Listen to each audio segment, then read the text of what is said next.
Hello students, welcome to Bansal classes online. I am Jaisingh Suryavanshi. Last class में student हमने module के points को discuss करना स्टार्ट किया था। हम फर्स्ट चैप्टर कवर कर चुके हैं, लेकिन फिर भी हम मॉड्यूल के जो पॉइंट्स है उनको एक बार देख लेते हैं। अगर आपको किसी पॉइंट में कोई डाउट है तो आपको यहाँ से वो क्लियर हो जाएगा। इसके बाद में हम चैप्टर से रिलेटेड जितने भी MCQs हैं उनको भी एक बार देखेंगे कि अगर आप प्रैक्टिस कर रहे हो उन क्वेश्चंस की, तो आपको किसी क्वेश्चन में अगर डाउट है तो वो भी आपको यहाँ से क्लियर हो जाएगा। तो बेटा हम देख रहे थे कि प्लांट के कौन कौन से पार्ट्स हैं जिन्हें आप as a food source use करते हैं। तो यहाँ पे काफ़ी सारे एग्जाम्पल दे रखे हैं। कौन कौन सी वेजिटेबल स्टेम से मिलती है हमें, कौन कौन सी वेजिटेबल आपको प्लांट के रूट पार्ट से मिलती है, कौन कौन सी वेजिटेबल आपको लीफ पार्ट से मिलती है, कौन से सीड पार्ट से मिलती है। तो इस तरीके से आपको एग्जाम्पल दिए हुए गए हैं इस चार्ट में। तो आपको ये चार्ट में जितने भी एग्जाम्पल है उनको अच्छे से लर्न करना है। इससे रिलेटेड क्वेश्चन आपको MCQs में मिलेंगे। तो बेटा स्टेम कौन सा प्लांट के पार्ट है जिनसे आप स्टेम वाले पार्ट से आपको वेजिटेबल मिलती है। तो बेटा जैसे यहाँ पे एग्जाम्पल दे रखा है पोटैटो का, तो पोटैटो एक प्लांट का स्टेम पार्ट है। ठीक है, आप समझेंगे आगे कि आपका जो एक चैप्टर आएगा बेटा वहाँ पर हमें प्लांट के बारे में पढ़ना है कि स्टेम क्या होती है, रूट्स क्या होती है, स्टेम के टाइप क्या होते हैं बेटा, रूट के टाइप क्या होते हैं, रूट और स्टेम के मॉडिफिकेशंस क्या होते हैं, लीफ क्या होती हैं, लीफ की स्ट्रक्चर कैसी होती है, और क्या कैरेक्टरिस्टिक होते हैं स्टेम के, ये आप आगे चैप्टर में पढ़ेंगे। अभी बस आपको इतना समझना है कि पोटैटो जो है बेटा वो स्टेम पार्ट है ना। ऑनियन जो है वो भी स्टेम पार्ट है, जिंजर भी एक स्टेम पार्ट है, और गार्लिक जो लहसुन होता है बेटा वो भी एक स्टेम पार्ट है। तो ये सारे वेजिटेबल्स हैं, और कौन से पार्ट है ये प्लांट के, तो ये स्टेम पार्ट है। बेसिकली बेटा प्लांट के अंदर दो पार्ट होते हैं। एक पार्ट ऐसा होता है जो कि सॉइल के अंदर होता है, और एक ऐसा पार्ट होता है जो कि एक्सपोज्ड होता है, बाहर की तरफ होता है सॉइल से। जो पार्ट सॉइल के अंदर की तरफ होता है, नीचे की तरफ होता है बेटा सॉइल में, उसे बोलते हैं हम रूट। यहाँ पे लिखा हुआ है रूट। और जो पार्ट आपको सॉइल से ऊपर दिखता है या फिर जो एक्सपोज्ड रीजन होता है प्लांट का, उसे बोलते हैं हम स्टेम। तो आप समझ चुके हैं कि रूट क्या होता है और स्टेम क्या होता है। ठीक है, स्टेम के लिए कई बार टर्म लिखी होती है शूट, तो शूट भी सेम ही है बेटा। स्टेम और शूट सेम टर्मिनोलॉजी है। रूट क्या होता है, जो कि सॉइल के अंदर होती है। तो स्टेम कौन कौन सी है, स्टेम है potato, onion, ginger and garlic. इसके बाद में रूट्स कौन कौन सी ऐसी वेजिटेबल्स हैं जो कि आपको रूट पार्ट से मिलती है प्लांट के। तो कैरेट एक रूट पार्ट है प्लांट का। रेडिश जो मूली होती है बेटा वो भी एक रूट पार्ट है प्लांट का। ऐसे ही टर्निप, ठीक है, टर्निप भी क्या है, एक प्लांट पार्ट। ठीक है, और कौन सा है प्लांट का ये पार्ट, तो रूट है। कैरेट भी एक रूट है, रेडिश भी एक रूट है, और टर्निप भी एक रूट है। तो आपको समझ में आ गया कि स्टेम वाले पार्ट से आपको कौन कौन सी वेजिटेबल मिलती है, रूट वाले पार्ट से आपको कौन कौन सी वेजिटेबल मिलती है। ठीक है, और लीफ वाले पार्ट से कौन सी मिलती है। तो लीटस क्या है बेटा, लीटस लीफ होती है।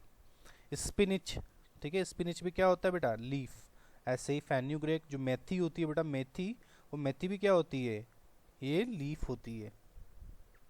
सीड किस किस से मिलता है बेटा हमें, सीड से कौन सी हमें फूड मिलता है, तो वीट जो गेहूं होता है बेटा वो, मेज, ठीक है, किडनी बीन्स, मस्टर्ड, ये सब हमें किससे मिलता है, तो ये सारे सीड्स होते हैं बेटा।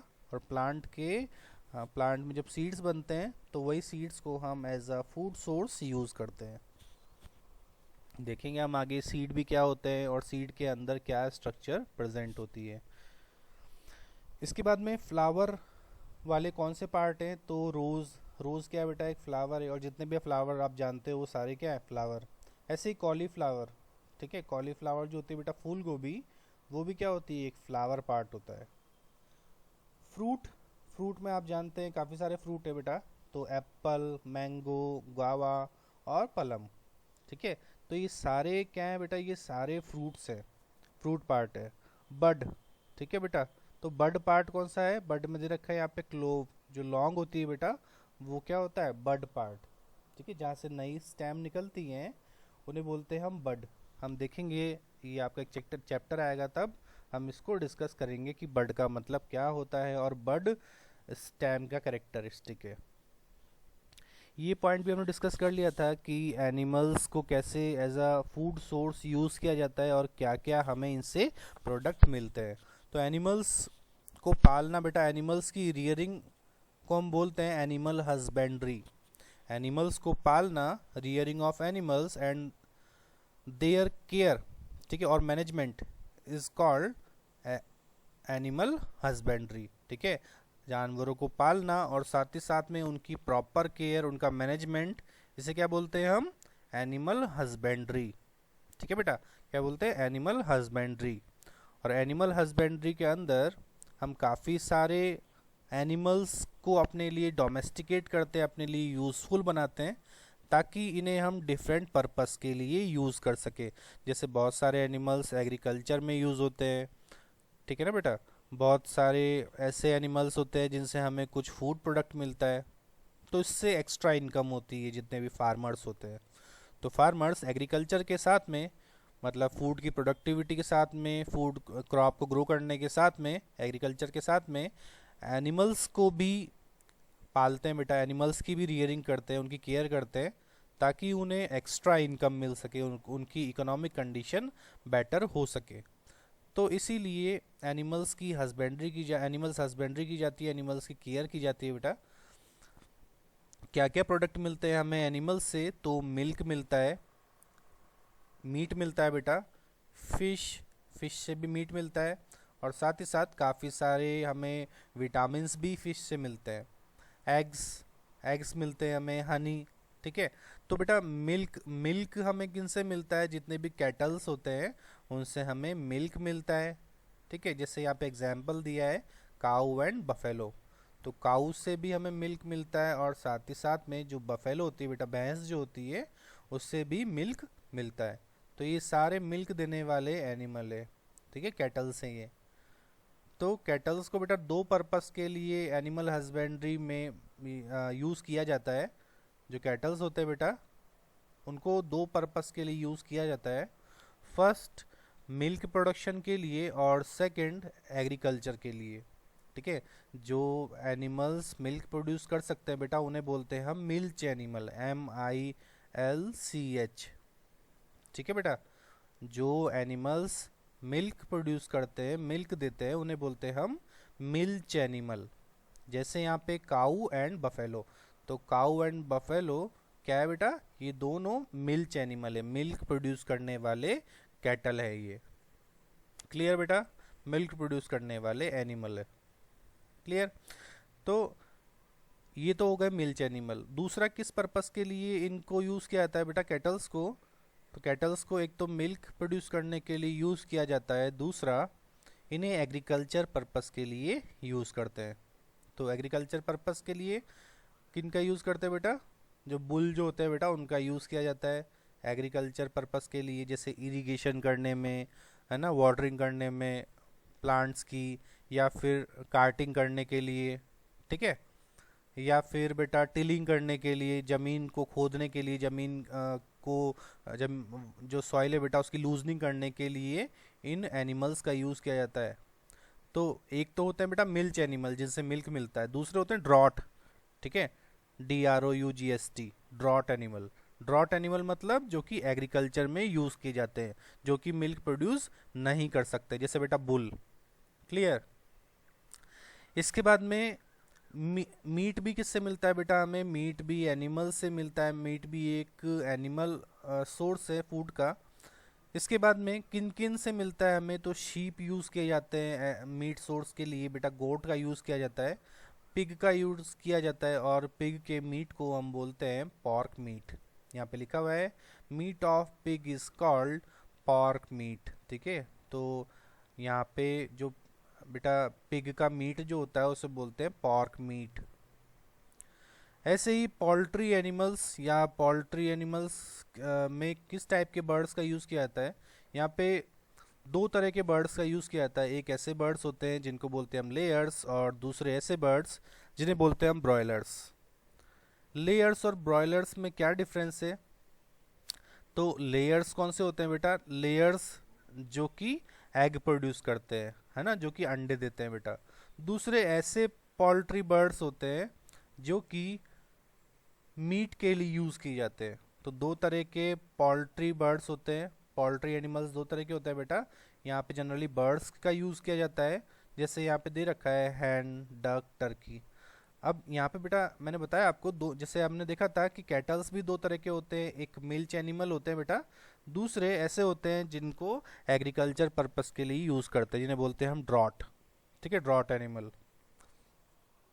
जो कि एग प्रोड्यूस करने के लिए बर्ड्स यूज़ करते हैं पोल्ट्री में, उन्हें बोलते हैं हम, क्या बोलते हैं बेटा? उन्हें बोलते हैं हम लेयर्स, LAYERS, लेयर्स। ठीक है बेटा।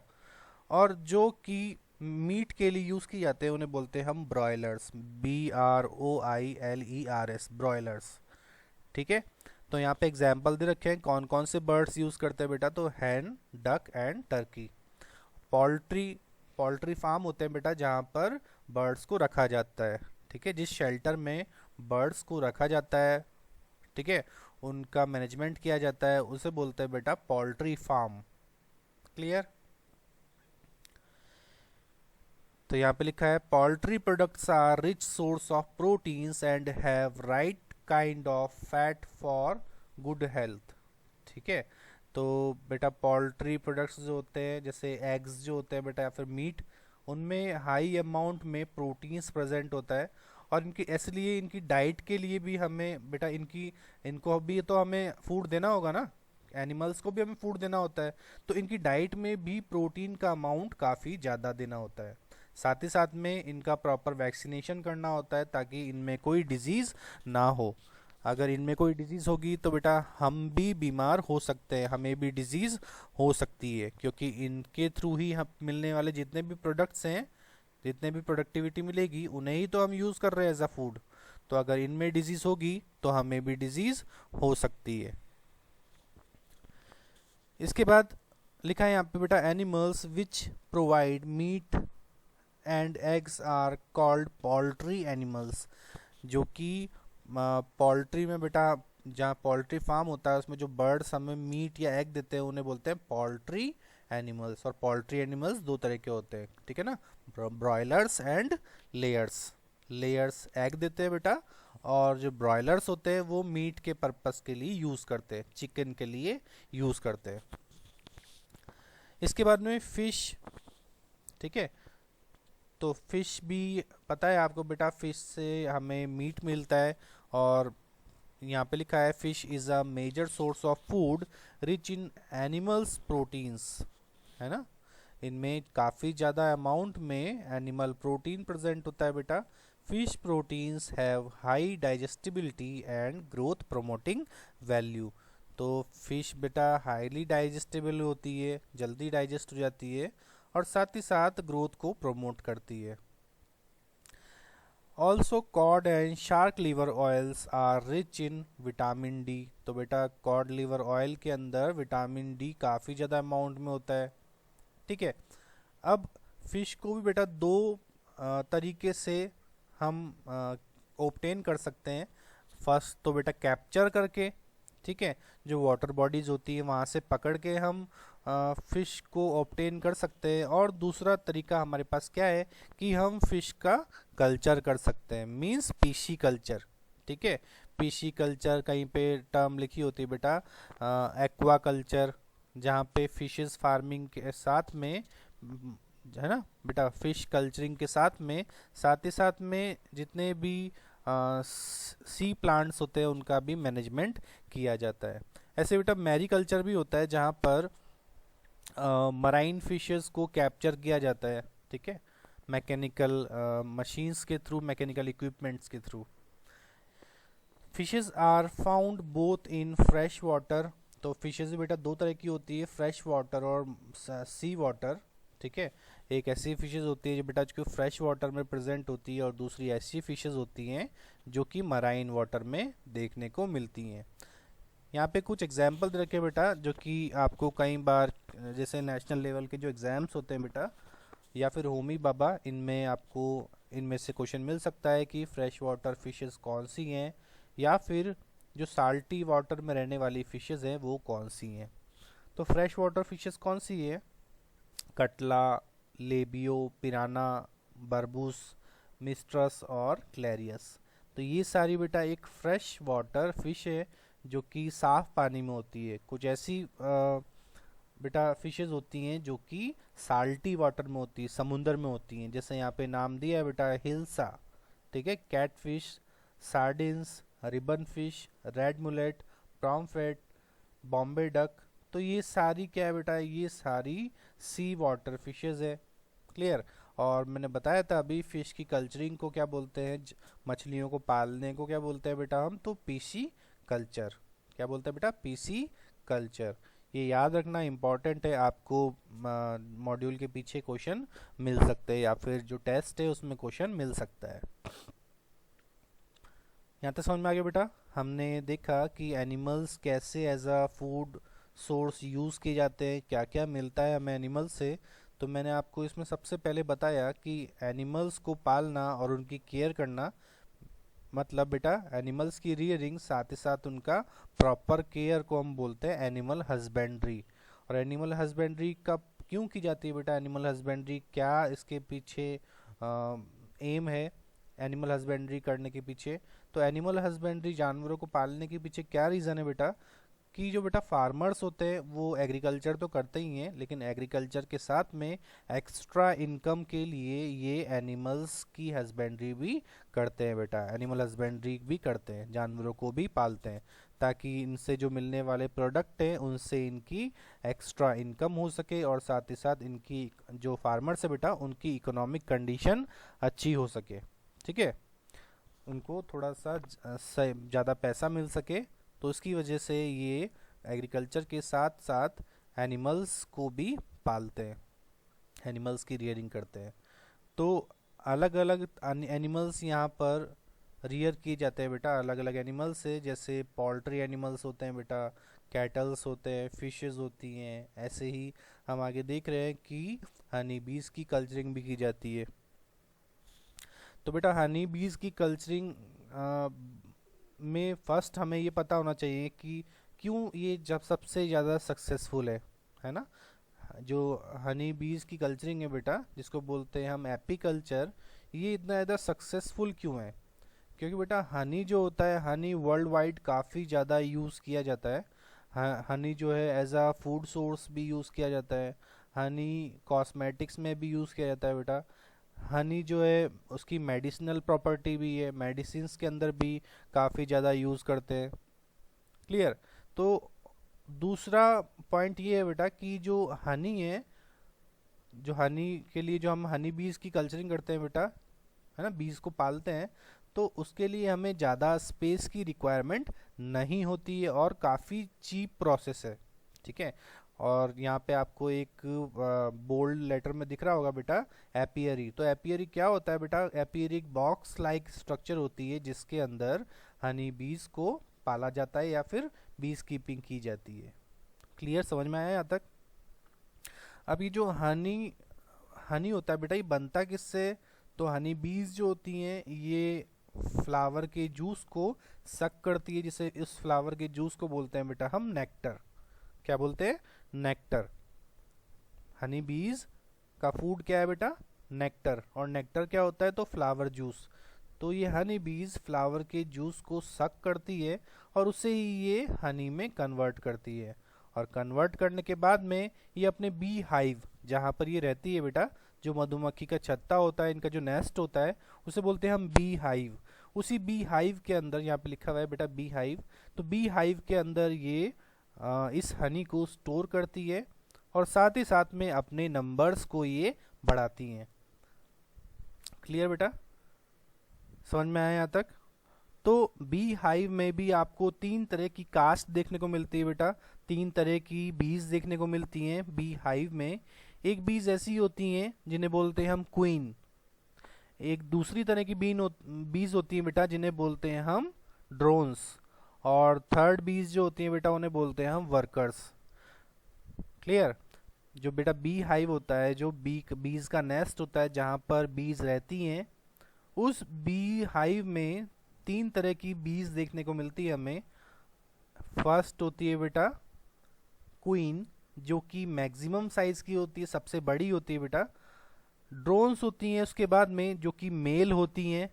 ठीक है, ड्रोन्स क्या होती हैं? मेल। और जो बेटा बी हाइव होता है, बी हाइव की केयर करती है प्रॉपर, ठीक है, प्रोटेक्शन करती है। इसके बाद में जो वर्कर्स होती हैं वो नेक्टर को कलेक्ट करने का काम करती है। ठीक है, नेक्टर को कलेक्ट करती है, नेक्टर को सक करती है, ठीक है, और हनी में इसको कन्वर्ट करती है। साथ ही साथ में जितना भी वेस्ट होता है बेटा इस बी हाइव के अंदर, उसको भी रिमूव करने का काम वर्कर्स करती हैं। तो वर्कर्स बहुत ही इंपॉर्टेंट रोल प्ले करती है। क्वीन बड़ी साइज की होती है सबसे ज़्यादा सारी बीज में, और ये क्वीन जो होती हैं बेटा, इसके अलावा जो बेटा ड्रोन्स होते हैं, ड्रोन्स मेल होते हैं, ठीक है। और ये ड्रोन्स जो बीज होती हैं ये क्या करती हैं? ये केयर करती हैं बी हाइव की। तो 3 तरह की बीज होती हैं। तो आपको ये समझ में आ गया कि बी हाइव क्या होता है। क्लियर। कौन कौन सी टाइप की बीज होती हैं बी हाइव में, ये भी समझ में आ गया। एपियरी क्या होता है? तो मैंने बताया अभी कि बॉक्स लाइक स्ट्रक्चर होता है जिसके अंदर बीज कीपिंग की जाती है ना, जिसमें मधुमक्खियों को रखा जाता है, पाला जाता है, उन्हें बोलते हैं बेटा एपियरी। तो वुडन बॉक्स होता है ये। क्लियर। इसके अंदर छोटे छोटे चैम्बर्स होते हैं जिसके अंदर ये बीज कीपिंग की जाती है और बीज अपने नंबर को इंक्रीज करती हैं। इसके बाद में बेटा जो हनी होता है, हनी समझ में आ गया आपको किससे बनता है बेटा? ये बनता है फ्लावर जूस से या फिर नेक्टर से। और इसके अंदर क्या क्या प्रेजेंट होता है? तो वाटर प्रेजेंट होता है बेटा, शुगर प्रेजेंट होता है, इसके अंदर मिनरल्स प्रेजेंट होती है और एंजाइम्स प्रेजेंट होते हैं। साथ ही साथ हनी का use as a antiseptic use में लिया जाता है। ठीक है, कोई बहुत सारे माइक्रो ऑर्गेनिज्म की ग्रोथ को ये कम कर देता है, रिड्यूस कर देता है। साथ ही साथ में इजीली डाइजेस्टिबल होता है और काफ़ी सारे पर्पस के लिए इस हनी का यूज़ किया जाता है बेटा। जैसे मैंने बताया अभी आपको थोड़ी देर पहले, कॉस्मेटिक्स में इसका यूज़ करते हैं, काफ़ी सारी कंट्रीज़ में एज अ फूड इंग्रेडिएंट इसका यूज़ किया जाता है। क्लियर। इसके बाद में फूड हैबिट्स, ये लास्ट पार्ट है आपके इसका फर्स्ट चैप्टर का। तो फूड हैबिट्स, तो बेटा अलग अलग कंट्रीज़ के अंदर अलग अलग फूड हैबिट है बेटा, अलग अलग फूड लिया जाता है। ठीक है, अलग अलग डिशेस ली जाती है। तो कुछ यहाँ पे इंडियन स्टेट्स की, अलग अलग स्टेट्स में कौन कौन सी ट्रेडिशनल डिशेस हैं जो कि खाई जाती हैं, वो यहाँ पर आपको एग्जांपल दिए गए हैं। जैसे आंध्र प्रदेश में राइस, ड्राई वेजिटेबल, ठीक है। इसके बाद में अरहर दाल, उपमा, डोसा, रसम, कर्ड और पिकल खाया जाता है। बिहार में क्या खाया जाता है बेटा? बिहार में कौन कौन सा फूड लिया जाता है? तो कौन कौन डिशेस खाई जाती है यहाँ पर? तो राइस, चपाती, सत्तू, सत्तू है ना। इसके बाद में दाल, बैंगन का भरता, इसके बाद में बचका, इसके बाद में भुजिया, पापड़, चटनी। तो ये सब बिहार की डिशेस है। गुजराती कौन कौन सी डिशेस है? तो चपाती, राइस दाल, वेजिटेबल, ठीक है। इसके बाद में लस्सी, थेपला, ढोकला एंड खांडवी। तो ये सारी गुजराती डिशेस हैं।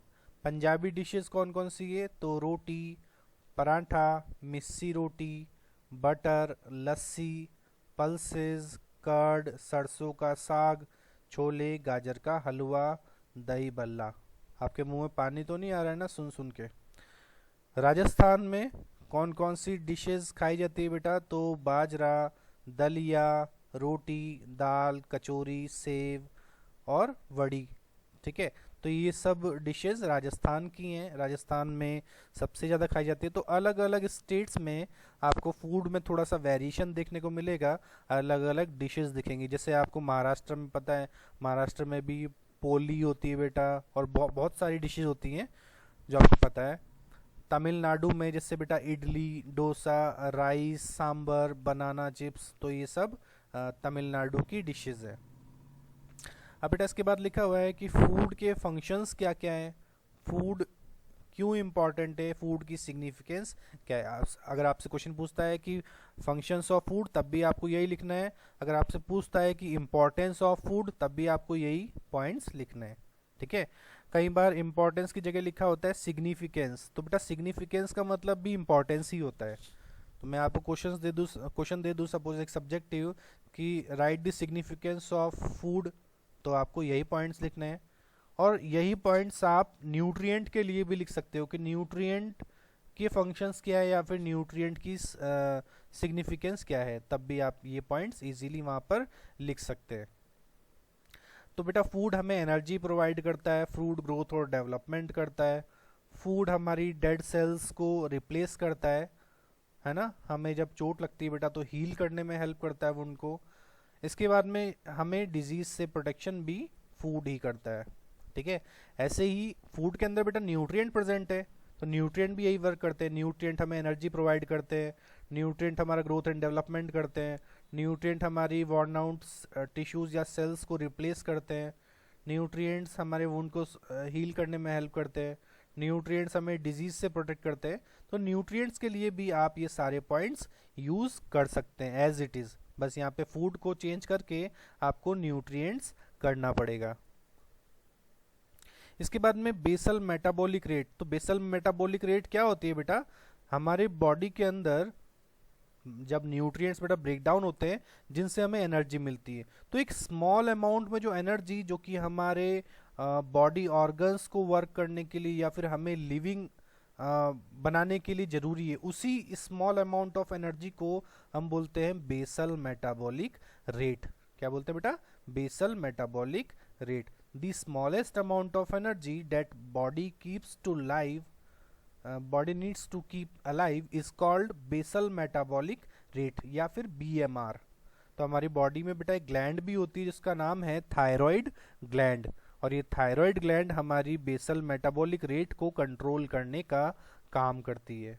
ये इस चैप्टर के अंदर नहीं है, लेकिन मैंने आपको थोड़ा सा एडिशनल इन्फॉर्मेशन दे दी कि बेसल मेटाबॉलिक रेट, तो आप समझ गए कि ये क्या होती है बेटा, सबसे कम अमाउंट में जो मिनिमम एनर्जी आपकी बॉडी को चाहिए वर्क करने के लिए, उसे बोल रहे हैं हम बेसल मेटाबॉलिक रेट, ताकि आप जिंदा रह सके। ठीक है, आपकी बॉडी या सेल्स को जिंदा रखने के लिए जो सबसे कम अमाउंट में एनर्जी चाहिए उसे हम बोल रहे हैं बेसल मेटाबॉलिक रेट। और ये बेसल मेटाबॉलिक रेट या फिर जो BMR होती है बेटा, इसको कंट्रोल करने का काम हमारी बॉडी में एक ग्लैंड है जो कि नेक में प्रेजेंट होती है बेटा, ट्रैकिया के दोनों साइड में, जो विंड पाइप है हमारी ट्रैकिया, उस ट्रैकिया के दोनों साइड में एक ग्लैंड प्रेजेंट होती है जिसका नाम है थायराइड ग्लैंड, आपने सुना होगा। तो थायराइड ग्लैंड ही हमारी BMR रेट को कंट्रोल करने का काम करती है। हमें हमारी BMR रेट कभी ज़्यादा भी हो जाती है बेटा, कम भी हो जाती है, तो उसकी वजह से लो BP और हाई BP की प्रॉब्लम भी हो जाती है। और इसी ब्लड प्रेशर या फिर जो BP है उसको कंट्रोल करने का काम, या फिर जो BMR है उसको कंट्रोल करने का काम हमारी एक ग्लैंड है बेटा जिसका नाम है थायराइड ग्लैंड, वो करती है। और आपने सुना भी होगा बेटा, थायराइड ग्लैंड के लिए एक एसेंशियल मिनरल है, मैंने आपसे डिस्कस किया था अगर आपको याद होगा तो, उसका नाम बेटा आयोडीन। तो आयोडीन बहुत ही ज़्यादा ज़रूरी है, अगर आयोडीन नहीं मिलेगा तो आपकी थायराइड ग्लैंड में डिफेक्ट आ सकता है और आपकी थायराइड ग्लैंड एनलार्ज होके एक डिजीज़ कॉज कर सकती है बेटा जिसका नाम है गॉइटर। क्लियर, तो ये आपका चैप्टर यहाँ कवर हो चुका है बेटा। आज की क्लास में हम इतना ही डिस्कस करेंगे। आप जितने भी पॉइंट्स से हमने डिस्कस कर लिए हैं चैप्टर के, आपके मॉड्यूल के पॉइंट डिस्कस कर लिए, हमने एडिशनल पॉइंट भी काफ़ी सारे पढ़े, तो आपको सारे आपके नोट्स में कवर करना है, मॉड्यूल के पॉइंट भी और जितने भी हमने एडिशनल पॉइंट्स लिखे हैं। इसके बाद मिलते हैं बेटा नेक्स्ट लेक्चर में, तब तक के लिए चैप्टर को अच्छे से पढ़ लीजिए और जितने भी एक्सरसाइज क्वेश्चन हैं उनको आप एक बार प्रैक्टिस करके देख सकते हैं। नेक्स्ट लेक्चर में हम इनके क्वेश्चंस को देखेंगे, अगर आपको किसी क्वेश्चन में डाउट आता है तो वहाँ पर आपको क्लियर हो जाएगा। तो मिलते हैं बेटा नेक्स्ट लेक्चर में, तब तक के लिए अपना ध्यान रखिए, गुड लक।